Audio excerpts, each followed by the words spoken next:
العلم بسم الله الرحمن الرحيم اللهم افتح علينا حکمتک وانشر علينا رحمتک یا ذا الجلال والاکرام۔ تو جی ناظرین، الحمدللہ عز وجل ہدایت النحو کتاب ہماری جاری و ساری ہے، اور آج ہم اس کا سبق نمبر 32 تمییز کے بارے میں فصل ہماری ہوگی۔ یہ ہدایت النحو مکتبۃ المدینہ والی میرے پاس ہے، اس کا صفحہ نمبر 94۔ بہت ہی مختصر سبق ہے جو عبارت کے لحاظ سے۔ تو اس کے اندر جو تمیز کی تعریف ہوگی، پھر اس کی جو آگے 3 تقسیمیں انہوں نے بیان کی نا، 3 اقسام، مقدار کے لحاظ سے ہوگی یا غیر مقدار کے لحاظ ہوگی یا پھر جملے کے لحاظ سے ہوگی، یعنی تمیز، ٹھیک ہے۔ تو یہ چند چیزیں ہیں، پھر ان کے اوپر مثالیں ہیں۔ بس مین چیزیں تو متن میں یہی ہیں جو میں نے عرض کیا۔ پھر اسی طرح اس کے حاشیے کے اندر کچھ انہوں نے قواعد بیان کی ہیں، ٹھیک ہے، وہ آپ کے سامنے رکھوں گا۔ پھر مزید چند چیزیں ہیں، اور اس کے علاوہ پھر قرآن پاک سے تمییز کی چند مثالیں ہوں گی۔ تو اس طرح یہ ہمارا آج کا سبق کلیئر ہو جائے گا۔ تو آئیے بلا تاخیر سبق کی طرف بڑھتے ہیں۔ فصل التمييز هو نكرة تذكر بعد مقدار من عدد أو كيل أو وزن أو مساحة أو غير ذلك مما فيه إبهام ترفع ذلك الإبهام نحو۔ پھر آگے مثالیں، اب یہاں تک انہوں نے تعریف بیان کی، اور پھر آگے انہی کے اوپر مثالیں ہوں گی جو انہوں نے اقسام بیان کی نا من سے۔ تو فرماتے ہیں کہ تمییز، اب تمییز لغوی طور پر یہ اس کی کیا تعریف ہے اور اصطلاحی طور پر کیا تعریف ہے۔ تو تمییز کے اوپر جو حاشیہ نمبر 2 انہوں نے مینشن کیا، تو نیچے انہوں نے بیان کیا کہ ہوا فی اللغت جدائی کردن، یعنی لغوی طور پر اس کا جو معنی ہے تمییز کا وہ ہے جدائی کرنا، جدا کرنا، علیحدہ کرنا۔ اور تمیز نام زیادہ مشہور ہے، ٹھیک ہے، آپ بارہا کتابیں پڑھیں گے، اس کی کئی طرح کی کتابیں پڑھیں گے، اور مطلب اپنی طور پر، تو اس میں آپ کو یہ ممیز تمیز کے طور پر ہی لفظ دیکھنے کو ملیں گے۔ لیکن یہاں پر انہوں نے 2 نام ذکر اور بھی کیے ہیں، یعنی تمیز کو اور کون سے نام کے ساتھ پکارا جا سکتا ہے۔ فرماتے ہیں وَيُسَمَّى بِالتَّبْيِينِ وَتَفْسِيرِ، یعنی اس کو تبیین اور تفسیر کا نام بھی دیا جاتا ہے، ٹھیک ہے، اور یہ اتنا معروف مشہور نہیں ہے، تمیز ہی زیادہ مشہور ہے۔ تو بہرحال اس کے 2 نام مزید ہیں جو آپ نے نیچے سماعت کر لیے۔ پھر آگے فرماتے ہیں وَفِي الْاِصْطِلَاحِ مَا أَشَارَ إِلَيْهِ الْمُصَنِّفُ، یہ پیچھے والی تھی لغوی تعریف، اب یہاں پر ہے اصطلاحی طور پر اس کی کیا تعریف ہے۔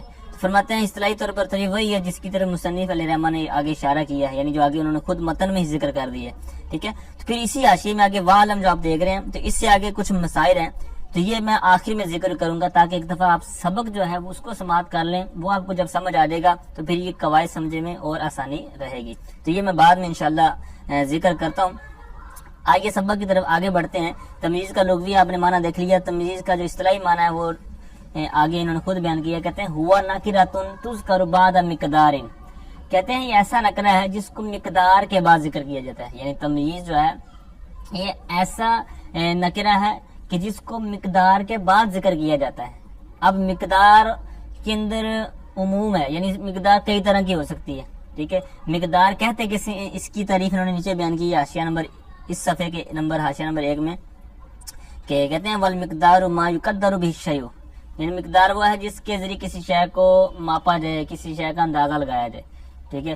اب کسی شے کا اندازہ لگانا یہ کئی طرح کا ہو سکتا ہے۔ مثال کے طور پر زمین ہے، تو اس کو جو ناپنا ہے، اس کی جو پیمائش کرنی ہے، اس کی الگ طور پر ایک باقاعدہ ایک تقسیم کاری ہوتی ہے، باقاعدہ یوں کہ پیمانہ ہوتا ہے، ٹھیک ہے۔ لیکوڈ چیز ہے تو اس کا الگ ہوتا ہے، یا گندم وغیرہ ہے تو اس کا الگ ہوتا ہے، ٹھیک ہے۔ اسی طرح ہر انداز میں تقسیم کاری کی گئی ہوتی ہے۔ تو یہاں پر پھر آگے اس کے اندر چونکہ کافی زیادہ چیزوں کا احتمال تھا، تو اسی کو آگے مین بیانیہ سے وضاحت کر رہے ہیں، کہتے ہیں ایسا نکرہ، یعنی تمیز ایسا نکرہ ہے جس کو کسی مقدار کے بعد ذکر کیا جائے۔ اب وہ مقدار خواہ کہتے ہیں من عدد، خواہ وہ عدد کی قبیل سے ہو، او کیل یا کیل، ٹھیک ہے، کیل کی قبیل سے ہو، او وزن یا پھر وہ وزن کے اعتبار سے ہو، ٹھیک ہے، وزن کی قبیل سے ہو، او مساحت یا وہ مساحت کے اعتبار سے ہو، یا پھر ان کے ہٹ کر ہو، کہتے ہیں او غیر ذالک مما فیہ بہام، یہ کہتے ہیں ان کے علاوہ کسی میں وہ ہو، لیکن کہتے ہیں وہ ہو تو ضرور، لیکن کہتے ہیں اس کے اندر ضروری ہے کہ مما فیہ بہام، وہ ایسی چیزوں میں سے ہو کہ جن کے اندر ابہام پایا جاتا ہے، ٹھیک ہے۔ ترفع ذالک الابہام، اور پھر وہ چیز کیا کرے، ابہام کو زائل کر دے، ابہام کو دور کر دے۔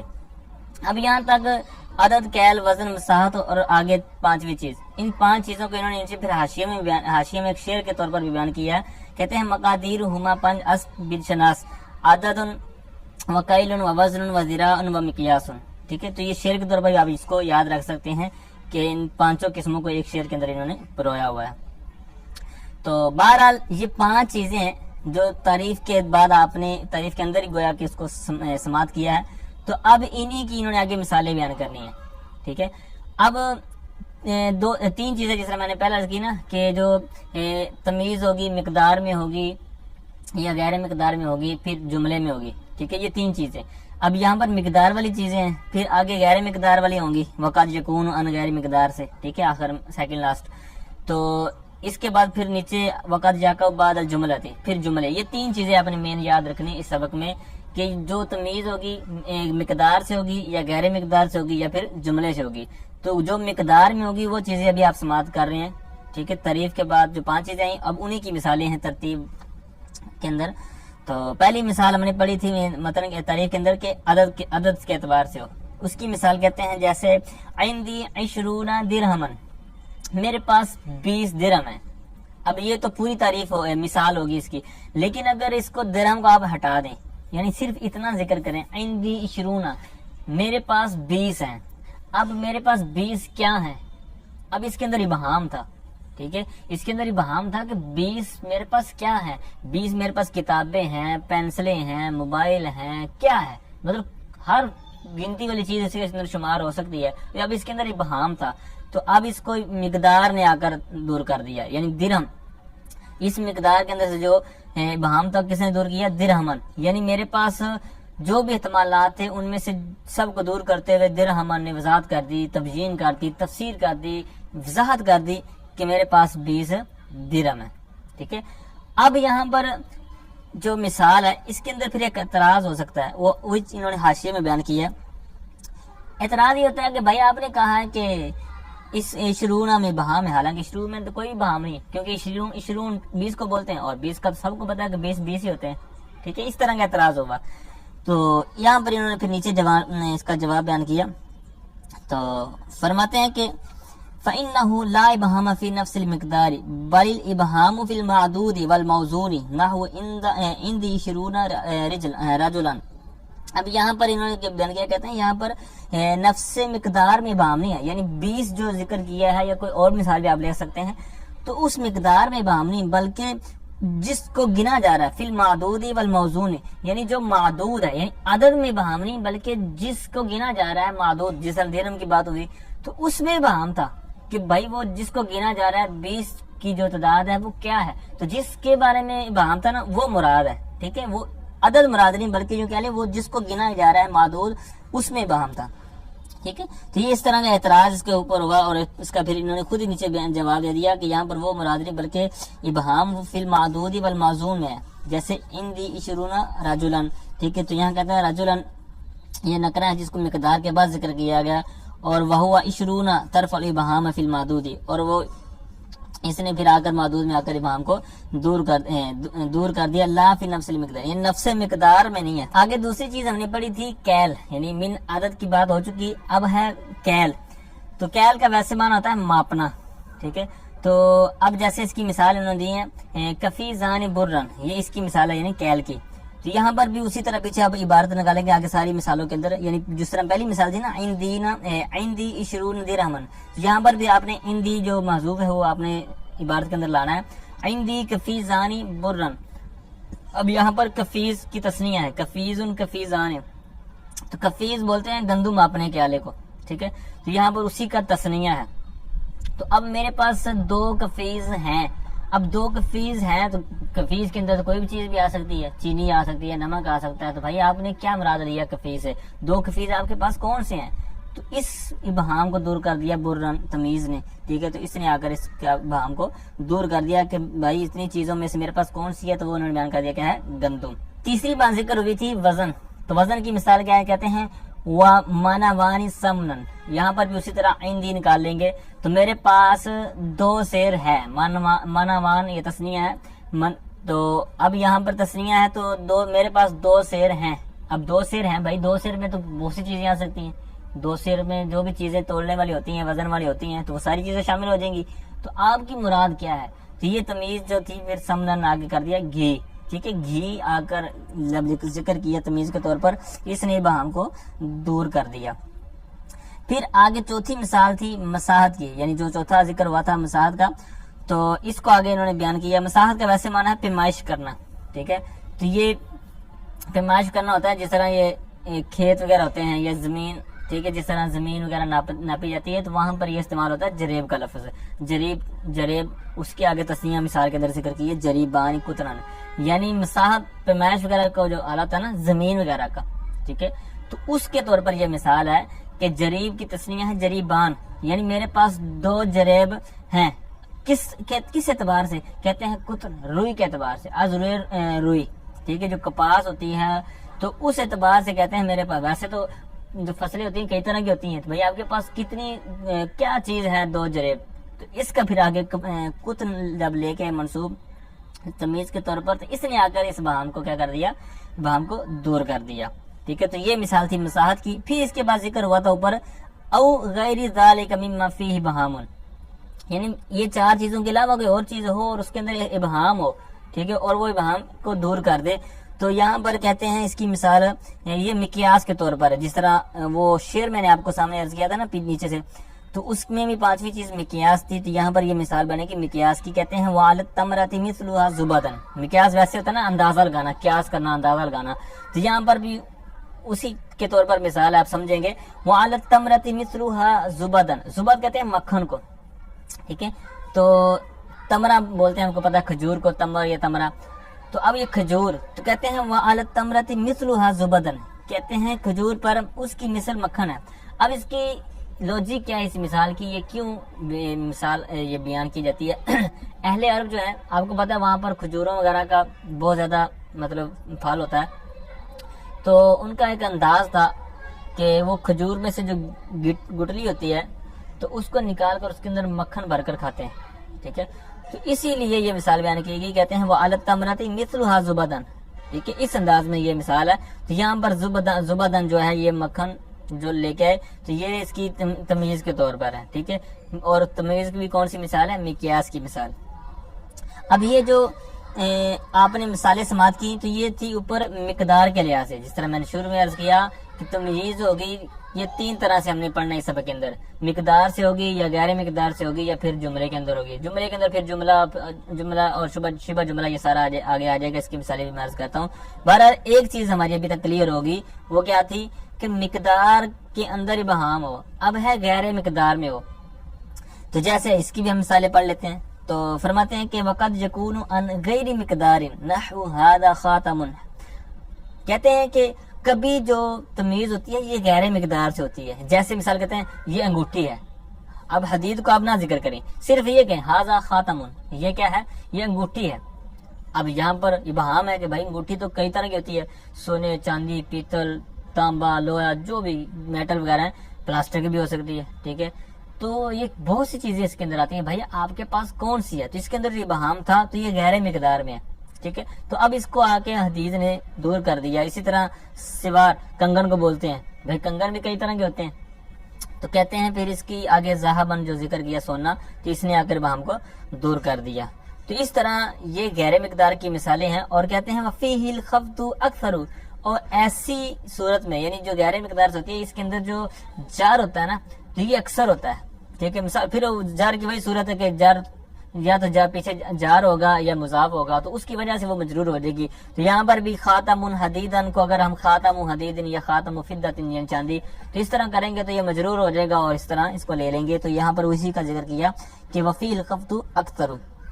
ٹھیک ہے، پھر آگے انہوں نے جو بیان کیا نا کہ جملے کے طور پر.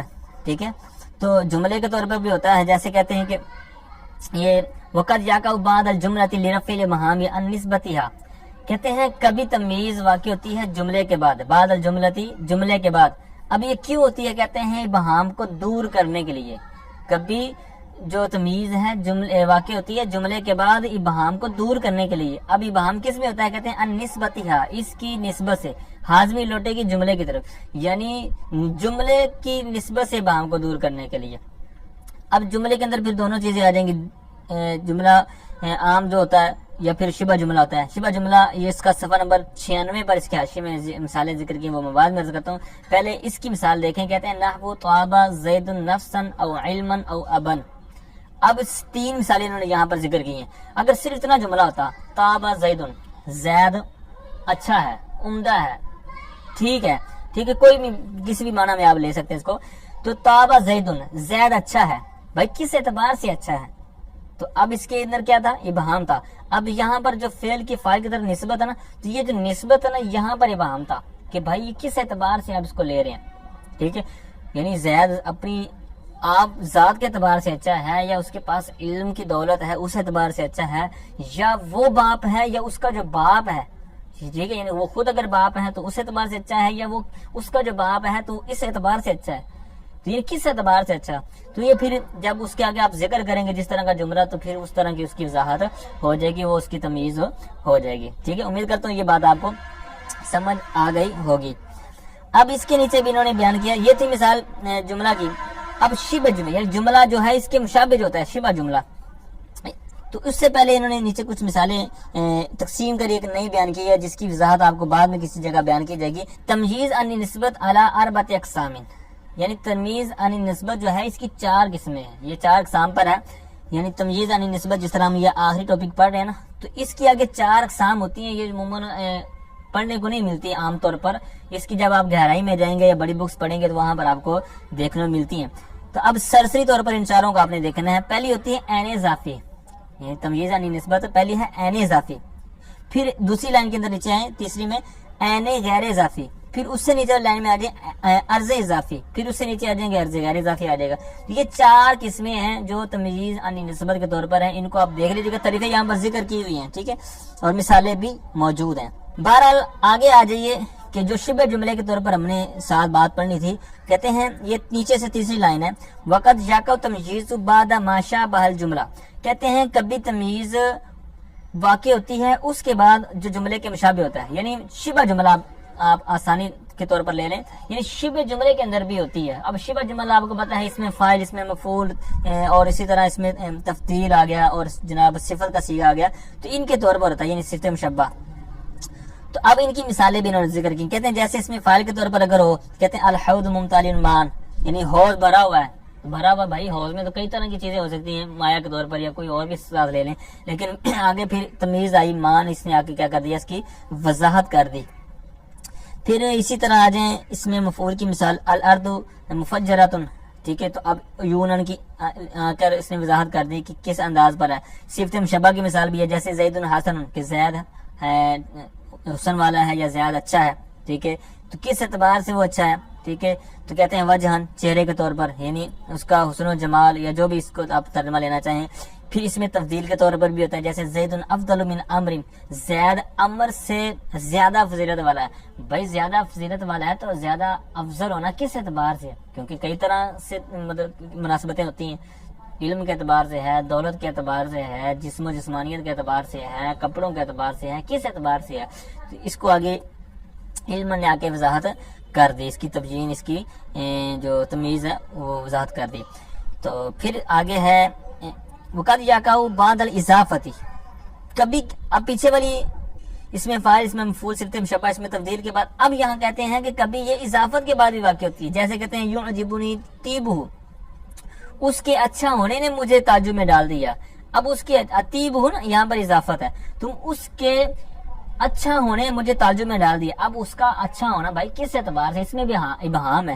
یہاں پر اضافت کے طور پر مثال ہے. پھر یہاں پر بالکل اسی طرح جو اوپر مثال آپ نے متن میں پڑھی، کہتے ہیں ابن علما نفسا. ٹھیک ہے، یعنی اس کے اچھا ہونے نے مجھے تعجب میں ڈالا. بھائی اس کا اچھا ہونا باپ کے اعتبار سے ہے، علم کے اعتبار سے ہے، یا پھر اس کی ذات کے اعتبار سے ہے، یا کوئی اور بھی مثال لے سکتے ہیں. ٹھیک ہے، تو یہ ایک انہوں نے جملہ اور شبہ جملہ کی کچھ وضاحت بیان کی ہے. امید کرتا ہوں یہ بات بھی آپ کو سمجھ آئی ہوگی. تو اب یہاں پر پیچھے والے جو میں نے جس طرح پہلے وعدہ کیا تھا کہ آپ کو بعد میں عرض کروں گا، جو اس پہ کچھ قواعد انہوں نے بیان کی ہیں. تو وہ آئیے آپ صفحہ نمبر 94 کے حاشیہ نمبر تمجیز کا، اور حاشیہ نمبر 2 تھا نا. تو یہاں پر انہوں نے کہا ہے کہ وَعْلَمْ أَنَّ فِي التَّمْيِيزِ قَوَاعِدُ مِنْهَا. کہتے ہیں اور آپ جان لیں کہ تمیز میں کچھ قواعد ہیں. اب یہاں پر کون سے ہیں؟ ایک تو انہوں نے بیان کیا، کہتے ہیں تمییز لا یکون الا من الجنس المبہمی سواء کان مذکورا، یعنی کہتے ہیں کہ جنس، یہ جو تمییز ہوگی نا یہ جنس مبہمی سے ہوگی، یعنی جس میں ابہام ہوگا اس کی وضاحت کریں. اگر خود ہی کوئی پہلے معرفہ ہے یا جس کے اندر ابہام ہی نہیں ہے تو اس کی ہم کیا کریں گے؟ وہ تو پہلے مطلب حاصل ہے چیز، اور جو چیز پہلے حاصل ہے اس کو پھر حاصل کرنا تو یہ درست نہیں ہے. تو لہٰذا وضاحت جس کی نہیں ہے، جس کے اندر ابہام ہے، تو وہ ہونی چاہیے. ٹھیک، تو یہ انہوں نے ذکر کیا، کہتے ہیں یہ جو جنس تمیز ہوتی ہے یہ جنس مبہم سے ہوتی ہے. اب وہ خاص ذکر کی گئی ہو، جس طرح کی اس کی مثال آپ نے دیکھ لی، عندی رطل زیتن، یا پھر کہتے ہیں یہ مقدر ہو، مذکور نہ بلکہ وہ چھپی ہوئی ہو، جیسے جملے والی آپ نے مثالیں دیکھی، یعنی طابع زید نفسن. اب اس کی مثال آگے، یہ اس کے اندر تقدیری عبارت یوں تھی، طاب المنصوب الی زید نفسن. پھر ایک اور قاعدہ کہ اللہ یکون تمییز معرفتن، یعنی جو تمییز ہے یہ معرفہ نہ ہو. ٹھیک ہے، اگر معرفہ آ جائے کسی جگہ پر پھر اس کی نکرہ کی طرف طویل کی جائے گی. ٹھیک ہے، پھر اسی طرح ایک اور قاعدہ انہوں نے بیان کیا کہ یہ جو عموماً یہ کیا ہوتا ہے؟ منصوب ہوتی ہے. تمییز کیا ہوتی ہے؟ منصوب، جس طرح کہ آپ نے مثالیں اوپر دیکھی ہوں گی. پھر کہتے ہیں کبھی کبھار مجرور بھی ہوتی ہے. ٹھیک ہے، یعنی مین کے ساتھ مجرور ہوتی ہے، جس طرح قرآن پاک کے اندر بھی اس کی مثال ذکر کی گئی ہے. کہتے ہیں وہ کم من قریۃ اہلکناھا، اب یہاں پر مین کے ساتھ مجرور ہے. پھر اس کے اندر زمخشری کا الگ انہوں نے بات کی ہے. بہرحال آگے والی صورت جو ہے کہتے ہیں ان یکون الابہام وزن، یعنی جو ابہام ہوگا یہ وضعی طور پر ہوگا، عارضی طور پر نہیں ہوگا. جیسے انہوں نے پھر مثالیں بھی دی، کہتے ہیں جیسے رأیت جاریۃ فی الماء، یہاں پر فی الماء یہ اس نے آ کر ابہام کو دور نہیں کیا کیونکہ یہ وضعی طور پر نہیں بلکہ عارضی طور پر ہے. اسی طرح آگے والی مثال ہے، کہتے ہیں مررت بہذا الرجل، یہاں پر ھذا جو لفظ ہے یہاں پر بھی نہیں. اسی طرح آگے والی ایک مثال ہے قام ابو حفص عمر، یہاں پر بھی نہیں ہے. ٹھیک ہے، کہتے ہیں من باب تمییز، یہ باب تمییز سے نہیں، اس لیے کہ بہام جو ہے ان اشیاء میں کہتے ہیں، یعنی جس طرح جو میں نے پہلے ذکر کر دیا جاریہ، ھذا اور ابو حفص، کہتے ہیں لیس بوضعی بل عارضی، کہتے ہیں یہ وضعی طور پر نہیں، یہ عارضی طور پر ہے. ناشا من تعدد الموضوع له فی الاستعمال، یعنی یہ موضوع لہو کے متعدد ہونے کی وجہ سے ہے. یا پھر کہتے ہیں جس طرح آخری مثال سے قام ابو حفص عمر، یہاں پر کہتے ہیں ناشا من عدم شہرتہ کما فی عطف البیانی، کہتے ہیں یہ عدم شہرت کی وجہ سے ہوتا ہے. یعنی کام ابو حفص جب آپ نے کہا تو یہ چونکہ اس نام سے وہ مشہور نہیں ہوتا، تو آگے والا جو ہم جو لے کے آتے ہیں نا عمر، تو یہ اس کی وضاحت کے طور پر ہوتا ہے، اس کے مشہور نہ ہونے کی وجہ سے. ٹھیک ہے، تو اس کو ہم اس انداز میں لیں گے عطف بیان کے طور پر، نہ کہ ہم اس کو جناب تمیز کے طور پر لیں گے. ٹھیک ہے، تو یہ چند مثالیں کہتے ہیں آپ نے یہ بھی یاد رکھنی ہے کہ یہ وضعی طور پر ہونا چاہیے، عارضی طور پر نہ ہو. اب یہ سارا جو سبق آپ نے سماعت کیا ہے، تو آخر میں ایک بات میں عرض کر کے پھر ہم قرآن پاک کی مثالوں کی طرف آئیں گے. تو آپ نے اب دیکھا ہوگا کہ یہ جو تمییز منصوب ہے، ویسے بھی ہم منصوبات پڑھ رہے ہیں، تو یہ تمییز منصوب ہے، تو یہ منصوب کیوں ہوتی ہے؟ ٹھیک ہے، یہ ایسی بات ہے کہ یہ آپ کو کم ہی سننے کو اور پڑھنے کو ملے گی. تو بہرحال یہ اس میں تام کے طور پر جو سبق ہے انشاءاللہ وہاں پر آپ کو جب پڑھیں گے تو مزید آپ کو آسانی وہاں پر سیکھنے کو ملے گی. تو بہرحال یاد رکھیں یہ جو تین چیزیں میں نے عرض کیا تھا نا کہ مقدار سے یا غیر مقدار سے، یہ جملے سے جو تمییز والا مسئلہ تھا، تو یہاں پر جو پہلی دو صورتیں نا کہ یعنی مفرد مقدار یا غیر مقدار سے ہو. اب جب ایسی صورت میں ہوگی نا تو اس کو بولتے ہیں اس میں تام. ٹھیک ہے، یعنی اس میں تام کی آپ آسان مثال یہ سمجھیں کہ وہ ایسا اسم ہوتا ہے کہ جو اس حالت میں ہوتا ہے کوئی اسم کہ وہ کسی اور طرف مضاف نہیں ہو سکتا. ٹھیک ہے، مثال کے طور اس کے اوپر جناب تنوین آ گئی ہے. ٹھیک ہے، یہ تنوین نہیں ہے مطلب بلکہ تثنیہ ہے، یعنی وہ بھی گویا کہ تنوین ہی ہوتا ہے، یعنی جس طرح نون تثنیہ ہے یا نون جمع کہہ لیں. ٹھیک ہے، یا پھر ان کے مشابہ جو ہوتا ہے نون جمع یا مشابہ ان کی یعنی اضافت. ٹھیک ہے، تو اس طور پر جو ہوگا تو اس کو بولتے ہیں اس میں تام. اب اس میں تام جو ہوتا ہے نا تو یہ ہوتا ہے فعل کے مشابہ. ٹھیک ہے، یہ فعل کے مشابہ ہوتا ہے، جس طرح مطلب فعل ہوتا ہے تو فعل اپنے فاعل سے تام ہو جاتا ہے، پھر آگے وہ مفعول بھی کو نصب دیتا ہے وغیرہ وغیرہ. اسی طرح یہ اس میں تام ہوتا ہے نا تو یہ تنوین اور جو چیزیں بھی میں نے ذکر کی ہیں نا تو ان کے ساتھ جب مل جاتا ہے نا تو یہ ہو جاتا ہے تام. تو گویا کہ یہ اس میں تام جس طرح فعل فاعل سے تام ہو جاتا ہے، اسی طرح یہ جو اسم ہوتا ہے نا یہ ان کے ساتھ کیا ہو جاتا ہے؟ تام ہو جاتا ہے. جب ان کے ساتھ جب تام ہو جائے تو پھر جو اس کے بعد آتا ہے نا تو اس کو کیا کرتا ہے؟ یہ نصب دیتا ہے، منصوب. جس طرح اس کی مثالیں آپ نے سبق کے اندر پڑھی، اندی رتلن. اب یہاں پر جو رتل ہے، رتلن یہ تنوین ہے، تو تنوین کے ساتھ کیا یہ ہو گیا اس میں تام. اس میں تام ہو گیا تو گویا یوں سمجھے جس طرح فعل اپنے فاعل سے تام ہو جاتا ہے تو پھر آگے وہ منصوب مفعول بھی وغیرہ کو نصب دیتا ہے.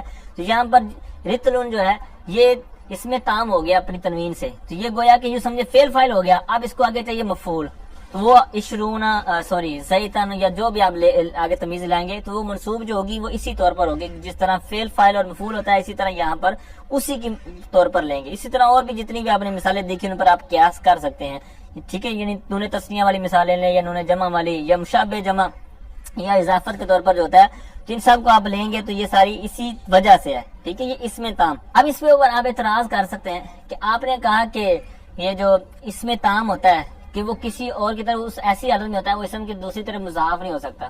ٹھیک ہے، تو آپ پھر اعتراض کر سکتے ہیں کہ جو الف لام ہے، یعنی کسی بھی مثال کے طور پر آپ راجل لے لیں اس کے اوپر الف لام لگا دیں الراجل، تو یہ بھی تو کسی اور طرف مضاف نہیں ہوتا.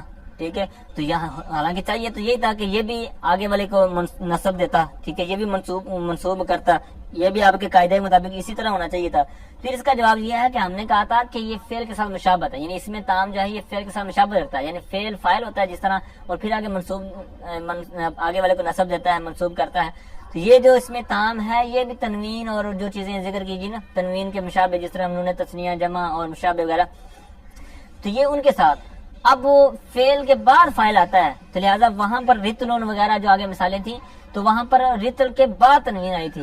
اب یہاں پر راجل کے شروع میں آ گیا الف لام، تو لہٰذا یہاں پر مقدم آنے کی وجہ سے وہ مشابہت اس کے اندر نہیں رہی. ٹھیک ہے، تو اس طرح آپ اس کا جواب دے سکتے ہیں کہ یہاں پر جو اعتراض بنتا ہے وہ درست نہیں ہے.